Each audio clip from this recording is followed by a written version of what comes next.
Dear student, myself Dr. Shyam Kumar, assistant professor government college Dholpur. आज का जो हमारा ऑनलाइन क्लास है BSc part third inorganic chemistry first unit hard and soft acid and base. BSc part third की जो unit first है जिसका पहला चैप्टर है hard and soft acid and base. अम्ल और क्षार, कठोर अम्ल, कठोर क्षार, मृदु अम्ल और मृदु क्षार। कठोर अम्ल, सबसे पहले सवाल आता है कि अम्ल क्या होते हैं और क्षार क्या होते हैं। तो इन सब के बारे में किस किस साइंटिस्ट के द्वारा क्या क्या किस प्रकार से अम्ल और क्षारों को वर्गीकृत किया गया था, वो हम सबसे पहले इसके बारे में बताते हैं। सबसे पहले जो अम्ल क्षार किसे कहते हैं, पदार्थ को उनके स्वाद तथा कुछ विशिष्ट गुणों के आधार पर सर्वप्रथम अम्ल तथा क्षार में विभाजित किया जाता है। इसलिए H+ आयन देने वाले पदार्थों को अम्ल और OH देने वाले पदार्थों को क्षार कहा जाता है। अम्ल और क्षार नाम आते ही हमें लगता है जो स्वाद में खट्टे हैं वो अम्ल कहलाते हैं और जो स्वाद में वैसे हैं उनको क्षार कहा जाता है। या जो H+ आयन देते हैं उनको अम्ल कहते हैं और जो OH आयन देते हैं उन्हें हम क्षार कहा जाता है। या आयन से प्राप्त धनायन देने वाले पदार्थों को अम्ल तथा ऋणायन देने वाले पदार्थों को क्षार कहा गया है। इलेक्ट्रॉन तथा परमाणु की संरचना के पश्चात लुईस ने इलेक्ट्रॉन ग्रहण करने वाले आयन या अणुओं को अम्ल तथा इलेक्ट्रॉन दाताओं को क्षार कहा। लुईस एक साइंटिस्ट थे, उन्होंने कहा कि जो इलेक्ट्रॉन ग्रहण करते हैं उन्हें हम क्या कहते हैं, अम्ल कहते हैं, और जो इलेक्ट्रॉन दान करते हैं उन्हें हम क्षार कहा जाता है। अतः उपसहसंयोजन बंध का निर्माण अम्ल क्षार अभिक्रिया है। चूंकि हम जानते हैं कि उपसहसंयोजन यौगिकों के दो भाग होते हैं, केंद्रीय धातु आयन तथा उससे बंधित लिगैंड। कोई भी जो कोऑर्डिनेशन बॉन्ड है या उपसहसंयोजन बंध है उसका निर्माण कैसे होता है, उसमें एक धातु होता है और एक लिगैंड होता है। दोनों के मिलने से क्या होता है, एक कॉम्प्लेक्स का निर्माण होता है। धातु आयन इलेक्ट्रॉन ग्राही होते हैं इसलिए अम्ल कहलाते हैं, जबकि लिगैंड इलेक्ट्रॉन दाता होते हैं अतः क्षार कहलाते हैं। उसने कहा कि जो इलेक्ट्रॉन ग्रहण करते हैं उसको अम्ल कहा। तो इसमें जो उपसहसंयोजक यौगिक हैं तो उनमें क्या है, जो धातु है वो इलेक्ट्रॉन ग्रहण करने का काम करता है इसलिए उसने उनको अम्ल कहा, जबकि जो लिगैंड हैं वो इलेक्ट्रॉन प्रदान करते हैं और इसलिए उनको क्षार कहलाते हैं।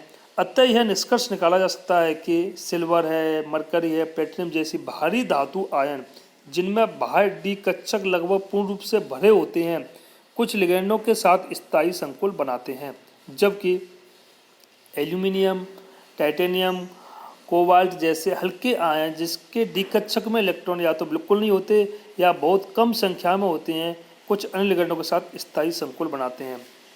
इसके बाद में कुछ साइंटिस्ट थे, आर्लैंड, चैट तथा डेविस ने बंधन की वरीयता के आधार पर धातु आयनों तथा लिगैंडों को दो भागों में वर्गीकृत किया। ये साइंटिस्ट हैं आर्लैंड, चैट तथा डेविस। इन्होंने भी क्या किया, जो उनकी बॉन्डिंग की प्रोसेस है उसके आधार पर धातु तथा लिगैंडों को दो भागों में बांटा।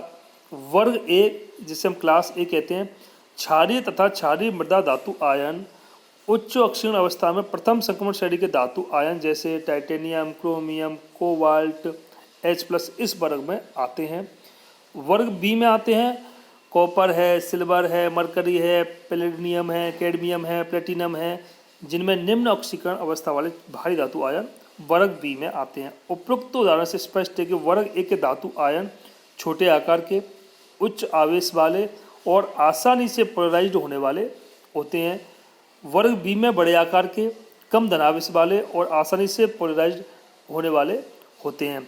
तो इन दोनों को जो वर्ग ए और वर्ग बी में जो बांटा है उसके आधार पर उनकी क्या जो नेचर होना चाहिए, छोटे आवेश का होगा ए वर्ग के, उच्च आवेश है उसके पास में, पोलराइड आसानी से नहीं होते हैं, जबकि वर्ग बी के हैं वो बड़े आकार के हैं, कम धनावेशित हैं और आसानी से पोलराइड हो जाते हैं। धातु आयनों के साथ स्थायी संकुल बनाने की क्षमता के आधार पर लिगैंडों को भी दो भागों में ए तथा बी में बांटा गया। जैसे धातुओं को बांटा गया था वर्ग ए और वर्ग बी में, उसी आधार पर जो लिगैंड है वो धातु के साथ में संकुल बनाने की जो उनकी क्षमता है, प्रवृत्ति, उसके आधार पर लिगैंडों को भी दो भागों में बांटा गया था।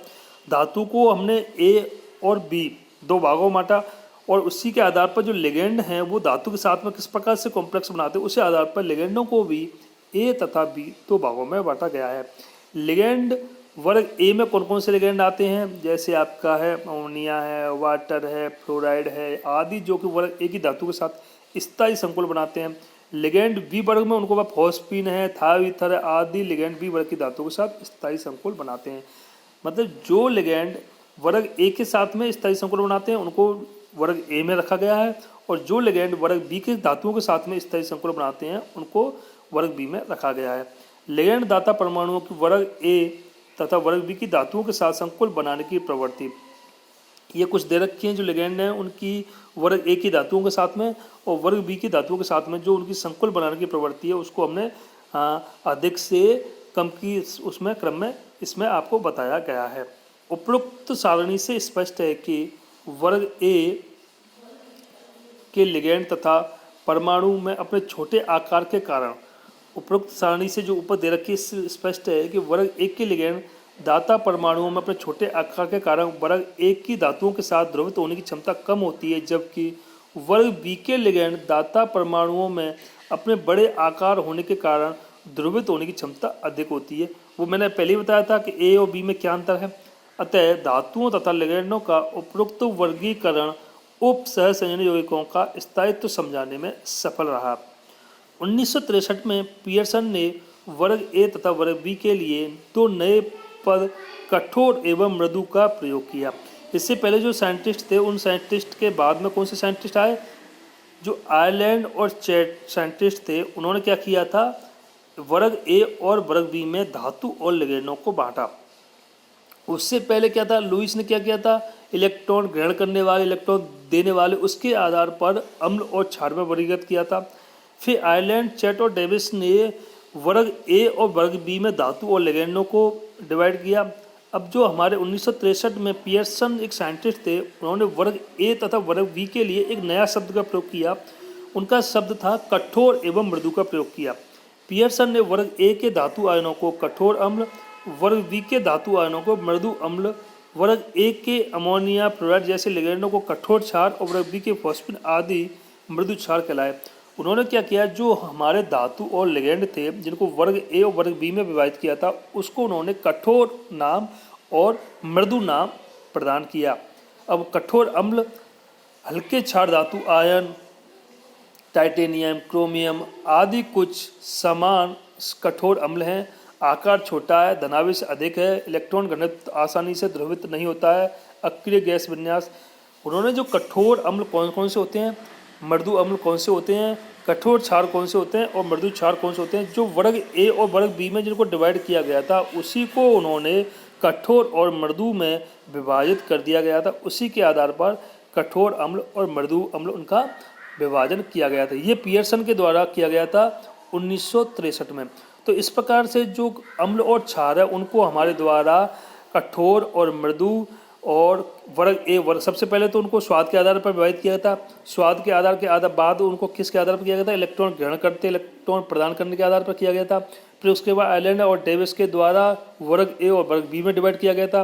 फिर उसके बाद जो लुईस था, जो पियर्सन था, पियर्सन ने उनको ए और बी के जो धातु और लिगेंड थे उनको कठोर और मृदु में विभाजित कर दिया गया था। इस आधार पर जो कठोर मृदु अम्ल जो चैप्टर है आपके यूनिट फर्स्ट का, उसका किस प्रकार से विभाजित किया गया था इसमें बताया गया है।